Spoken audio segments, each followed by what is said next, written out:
샬롬 할렐루야. 창세기 9장 3절에서 7절이요. 모든 산 동물은 너희의 먹을 것이 될지라. 채소같이 내가 이것을 다 너희에게 주노라. 그러나 고기를 그 생명 되는 피채 먹지 말 것이니라. 내가 반드시 너희의 피 곧 너희의 생명의 피를 찾으리니 짐승이면 그 짐승에게서, 사람이면 사람의 형제면 그에게서, 사람이나 사람의 형제면 그에게서 그의 생명을 찾으리라. 다른 사람의 피를 흘리면 그 사람의 피도 흘릴 것이니 이는 하나님이 자기 형상대로 사람을 지으셨음이니라. 너희는 생육하고 번성하며 땅에 가득하여 그 중에서 번성하라 하셨더라. 아멘. 3절에 무릇 산 동물은 너희의 식물이 될지라. 채소같이 내가 이것을 다 너희에게 주노라 말씀하고 있습니다. 노아의 홍수 이후에 하나님께서 사람에게 동물까지도 먹을 수 있도록 허락하시는 장면이지요. 그런데 이처럼 동물을 먹도록 허락된 것은 사실은 축복이 아니라 오히려 저주일 수 있죠. 첫사람 아담에게는 과일만 허락되다가 범죄 이후에 저주받아 이 땅에 쫓겨오면서 채소류와 같은 식물이 허락되었고 마침내는 동물까지 먹도록 허락이 되었는데 이는 결국 사람이 그만큼 악해졌기 때문입니다. 사람이 육으로 변질되어 갈수록 사람은 몸을 유지하기 위해 그만큼 더 많은 육의 것을 취해 나가야 하므로 점점 더 강한 육의 음식이 필요했던 것입니다. 이처럼 동물을 먹도록 허락하신 것은 저주라고 하는 것에는 더 깊은 영적인 의미가 있지요. 그것은 바로 이때부터 살생이 시작되었다는 것이지요. 홍수 이전까지는 번제를 위한 것 외에는 임의로 어떤 짐승을 죽인다는 것이 허용되지 않았으나 이때부터는 사람이 먹기 위해 동물을 죽이는 것뿐만 아니라 짐승들 사이에도 양육 강식의 법칙에 따라 서로 죽이고 죽는 일이 발생하게 된 것입니다. 더 나아가 세월이 지나면서 사람들이 더 악해지자 양식을 위해서만이 아니라 자기 악 가운데 짐승을 죽이는 일까지 생겨나게 됐지요. 그래서 사람들이 재미나 오락삼아 짐승을 사냥해서 죽이는 것도 결국은 사람들의 마음이 얼마나 악해졌는지를 나타내는 증거입니다. 그런데 사람들이 점차 악해지면서 생겨난 또 한 가지 현상은 사람들이 처음 허락된 정결한 짐승 이외에도 자기 보기에 좋을 대로 짐승을 취하여 먹게 되었다는 것입니다. 그러면서 점차 하나님께서 금하신 부정한 짐승까지 먹게 되었고 하나님을 떠나 이방인들 사이에서는 이러한 현상이 더 심해져만 갔지요. 더구나 동물을 피채 먹지 말라 하신 명령도 시간이 지날수록 점차 지켜지지 않게 되었죠. 고기를 피채 먹지 말라 말씀하셨습니다. 4절에는 그러나 고기를 그 생명 되는 피채 먹지 말 것이라 말씀하셨는데 여기에는 영적 의미가 담겨 있습니다. 레위기 17장 14절에 모든 생물은 그 피가 생명과 일체라. 그러므로 내가 이스라엘 자손에게 이르기를 너희는 어느 육체의 피든지 먹지 말라 하였나니 모든 육체의 생명은 그 피인즉 무릇 피를 먹는 자는 끊쳐지리라 말씀하신 대로 피는 곧 생명과 일체이기 때문입니다. 하나님께서 첫사람 아담을 흙으로 지으시고 그 코에 생기를 불어 넣으실 때도 몸에 피가 돌게 순환하기 시작하면서 사람은 비로소 살아있는 생명이 되었지요. 짐승 역시 피는 곧 생명이며 피가 있으므로 생명이 유지되는데 하나님께서도 어쩔 수 없이 인간에게 고기를 먹도록 허락은 하셨지만 그것이 생명을 취하는 권세까지 인간에게 허락하신 것은 아니었습니다. 그러므로 하나님께서는 사람들로 하여금 고기는 먹되 피채로는 먹지 못하게 하심으로 피 곧 생명을 주관하는 권세는 오직 하나님께만 있다는 사실을 분명히 해주셨던 것입니다. 그러나 하나님의 명령을 지킬 때 그것이 곧 생명을 주관하시는 하나님의 권세와 창조주로서의 권위를 인정해 드리는 것입니다. 결국 피채 먹지 말라는 하나님의 말씀은 사람으로 하여금 생명을 주관하시는 하나님의 권세와 위엄을 침범해서는 안 된다는 경계선과 같은 의미를 갖고 있지요. 누가 만물의 창조주이시고 이와 같이 은혜를 베푸시는 이가 누구인지를 사람으로 하여금 분명히 기억하게 하신 것입니다. 노아 홍수 이후에는 아버지 하나님께서 빛으로 둘러주시고 친히 간섭하시던 때와는 달리 다른 상황이 되고 말았기 때문에 이렇게 넘지 말아야 할 선을 구워주심으로 사람들이 이를 의식하면서 동시에 하나님의 존재를 의식하며 살아갈 수 있도록 하셨다는 말이죠. 비록 이 땅의 모든 것이 이제는 육의 법칙 안에서 근본 육의 속성에 따라 돌아갈 수밖에 없는 상황은 되었지만 모든 것이 근본은 아버지 하나님으로 말미암은 것이고 모든 것의 주관자는 하나님 한 분뿐이심을 분명히 알려주신 방법이 되었던 것입니다. 그리고 이렇게 정해주신 선을 사람들이 어길 시에는 그것이 곧 하나님의 주권에 대한 도전이 되므로 거기에는 반드시 보응이 따랐고 하나님과는 상관이 없는 자가 되고 말았습니다. 결국 육의 공간과 영의 공간이 철저히 나누어지게 된 상황에서 하나님의 말씀에 순종하는 자는 육의 공간에 있다 해도 하나님과 상관이 있다고 인정되지만 순종하지 않는 자는 하나님과는 상관이 없게 되었던 것입니다. 이는 오늘날에도 동일하게 적용됩니다. 요한복음 15장 7절 너희가 내 안에 거하고 내 말이 너희 안에 거하면 무엇이든지 원하는 대로 구하라 그리하면 이루리라 말씀하고 있는데 이것이 곧 영의 공간에 아버지 하나님과 함께 머무는 사람에게 주신 축복의 말씀입니다. 너희가 내 안에 거고 내 말이 너희 안에 거하면 무엇이든지 원하는 대로 구하라 그리하면 이루리라. 자, 하나님 나라와 의를 먼저 구하라. 그럼 이 모든 것을 더하시리라 말씀이 있어요. 그럼 내 말이 너희 안에 거하면 무엇이든지 원하는 대로 구하라 했을 때 육신의 정욕을 구할 수 있겠어요? 안목의 정을 구하겠어요? 이생의 자랑을 구하겠어요? 오히려 이거는 육신의 정욕, 안목의 정욕, 이생의 자랑을 없애주세요라고 구하겠지요. 오히려. 그리고 하나님 나라와 의를 먼저 구하겠고 사랑장에 사랑 오래 참고 온유하며 그런 걸 구하겠고 성령의 9가지 열매 사랑 희락 화평 그런 걸 구하겠고 팔복의 마음을 구하겠고 하나님 나라와 의를 먼저 구하겠지요. 그리고 악은 모양이라도 버리게 해달라고 구하겠고요. 그리하면 이루리라 그 말씀 임하겠지요. 너희가 내 안에 거하고 내 말이 너 안에 거하면 무엇이든지가 바로 이런 것이겠지요. 비록 몸은 이 육의 공간에 있다 해도 그러나 이생의 자랑이라든가 내 이름 석자 알게 해달라고 구한다는 것은 너희가 내 안에 거하고 내 말이 너 안에 거하지 않는다는 얘기이지요. 역으로 풀면 그렇게 될 것 같아요. 그리하면 이루리라 말씀하고 있는데 이것이 곧 영의 공간에 아버지 하나님과 함께 머무는 사람에게 주신 축복의 말씀입니다. 우리가 비록 몸은 이 육의 공간에 있다 해도 우리가 주님 안에 주님의 말씀이 우리 안에 거하면 이것이 곧 주님과 함께 영의 공간에 머무는 길이 됩니다.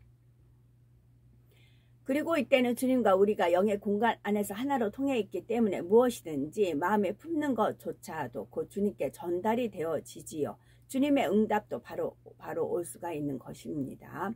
반면에 우리가 믿는다 하면서도 주님 안에 거하지 않고 주님의 말씀이 우리 안에 거하지 않으면 주님과 우리는 전혀 별개의 공간에 거하게 됩니다.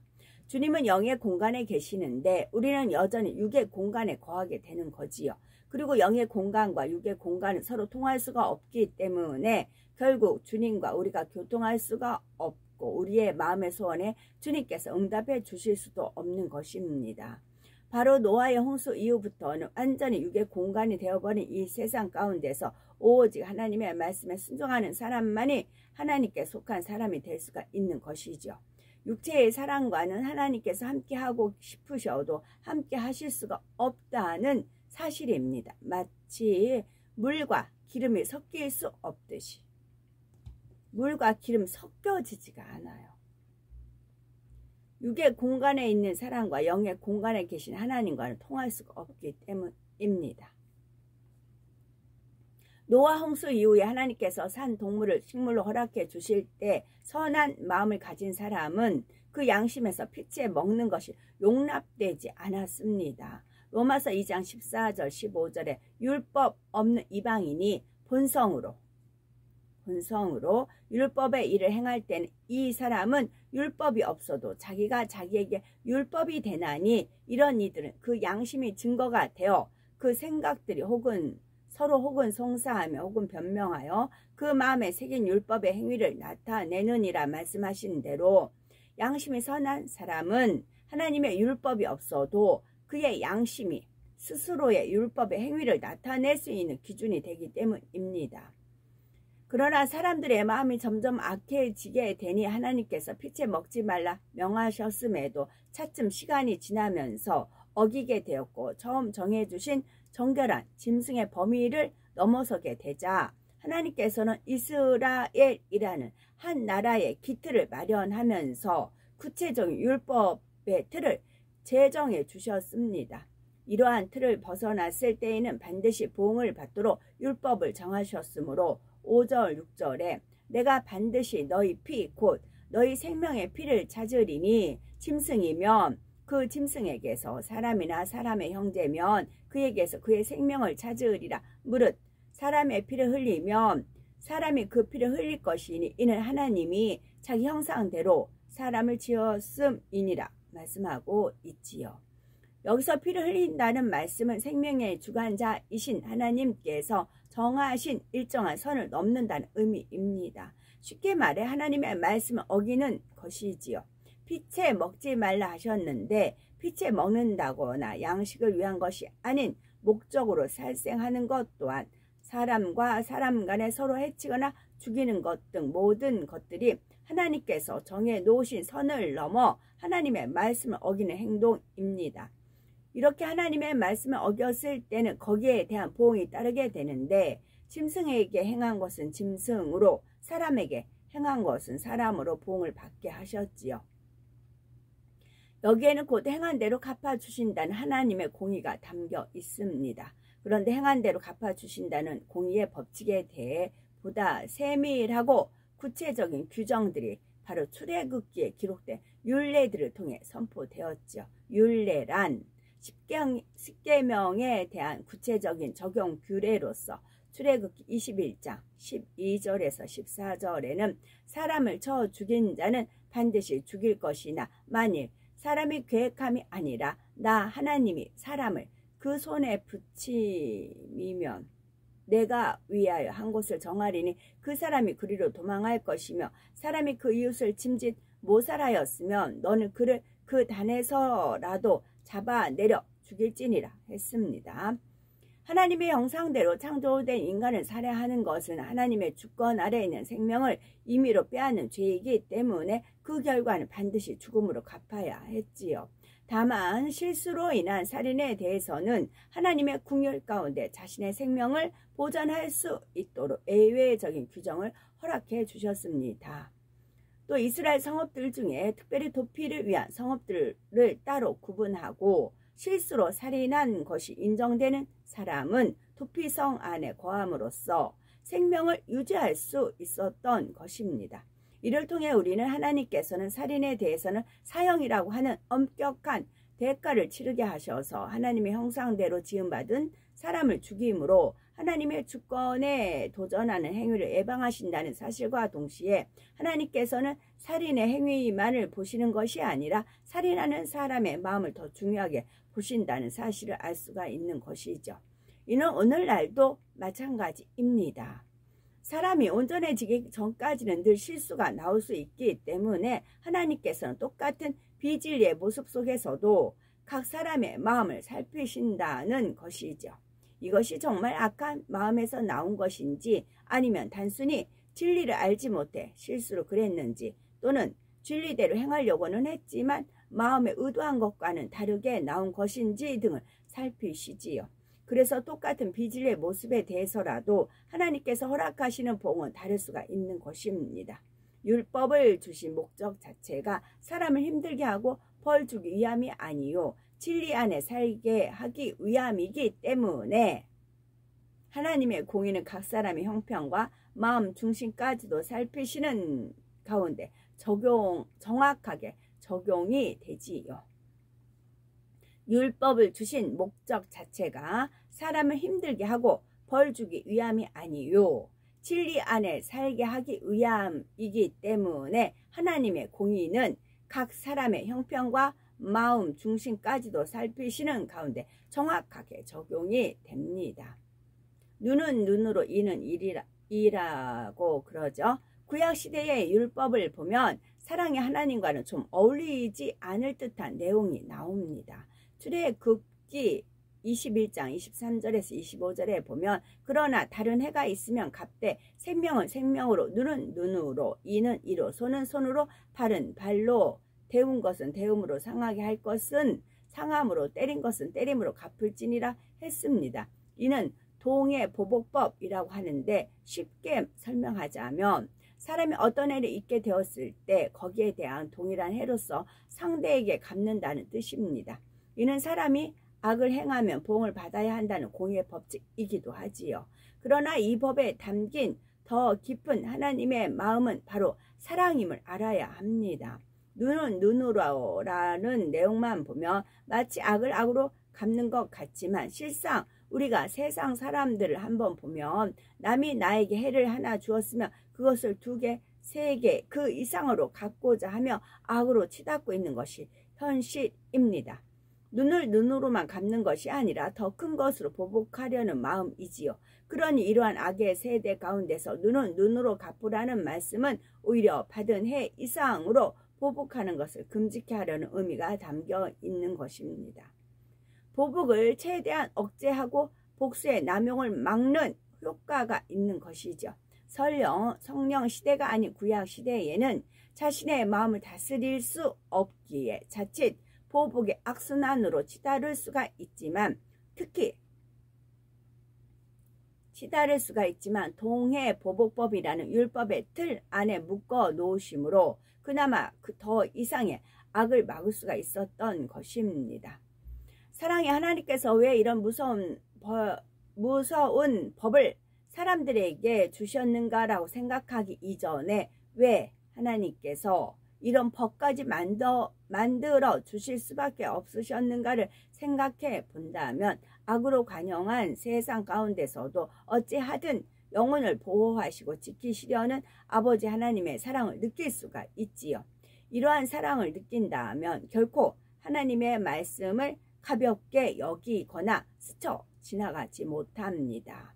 작은 것 하나를 경히 여기면 나중에는 큰 죄를 짓고도 깨닫지 못할 수가 있기 때문이지요.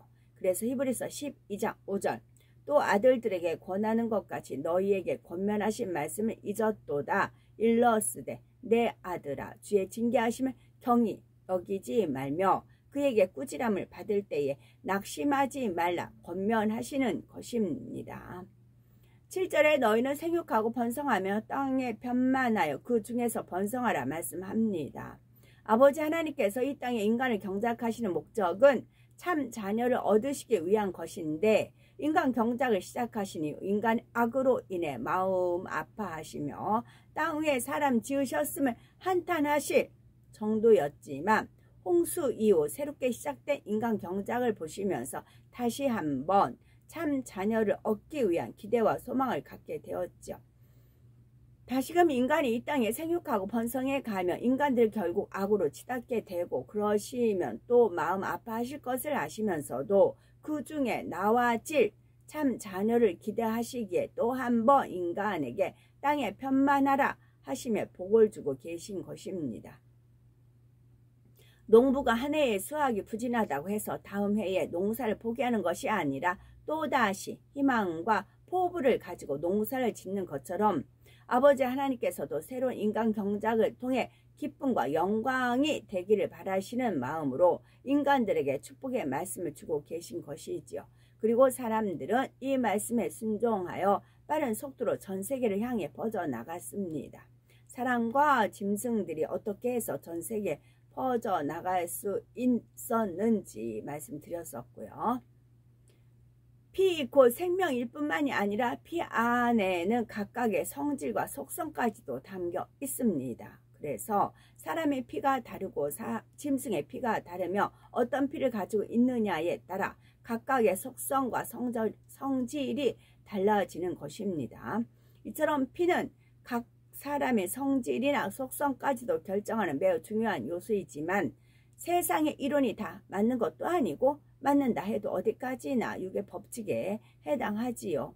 만약 부모가 성질이 급하고 혈기가 많다 하면 자녀 역시 성질이 급하고 혈기가 많을 확률이 대단히 높은 것은 사실입니다. 하지만 이러한 자녀라 해도 그가 진리 안에 들어와서 하나님의 능력을 힘입으면 육의 법칙과는 상관이 없습니다. 나는 부모로부터 이런 길을 타고 태어났으니 어쩔 수 없어. 나는 원래 성질이나 속성이 이래 하면서 스스로에 대해서 단정지어 버리는 사람은 자신을 여전히 육의 공간 안에 묶어두는 사람입니다. 육의 공간 안에 자신을 묶어두니 육의 법칙에서 벗어날 수가 없지요. 하지만 육의 공간을 벗어나 영의 공간으로 들어오면 육의 법칙과는 상관이 없습니다. 그렇다고 해서 나는 더 이상 육의 공간이 아닌 영의 공간에 속한 사람이다 라고 말로만 고백한다고 해서 되는 것은 아니지요. 육의 공간을 벗어나 영의 공간에 속하기 위해서는 이전에 육의 공간에서 가지고 있던 육에 속한 모든 것을 벗어 버려야 합니다. 이러한 과정에는 죄를 피 흘리기까지 싸워 버려야 하는 아픔도 있고 자신을 철저히 부인해 나가는 인고의 세월도 있지만 모든 과정을 통과하면 피 속에 담긴 성질과 속성까지도 초월하는 영의 차원에 들어올 수가 있습니다. 이런 사람은 부모로부터 어떤 길을 타고났는가, 피 속에 어떤 성질과 속성이 담겨 있는가 이런 것들이 상관이 없습니다. 고린도후서 5장 17절 그런즉 누구든지 그리스도 안에 있으면 새로운 피조물이라 이전 것은 지나갔으니 보라 새 것이 되었도다 말씀하신 대로 더 이상 육의 공간이나 법칙에 매여 있는 것이 아니라 새로운 피조물이 되어 하나님의 형상을 온전히 회복한 참 자녀가 우리는 되어야 되겠죠. 아멘.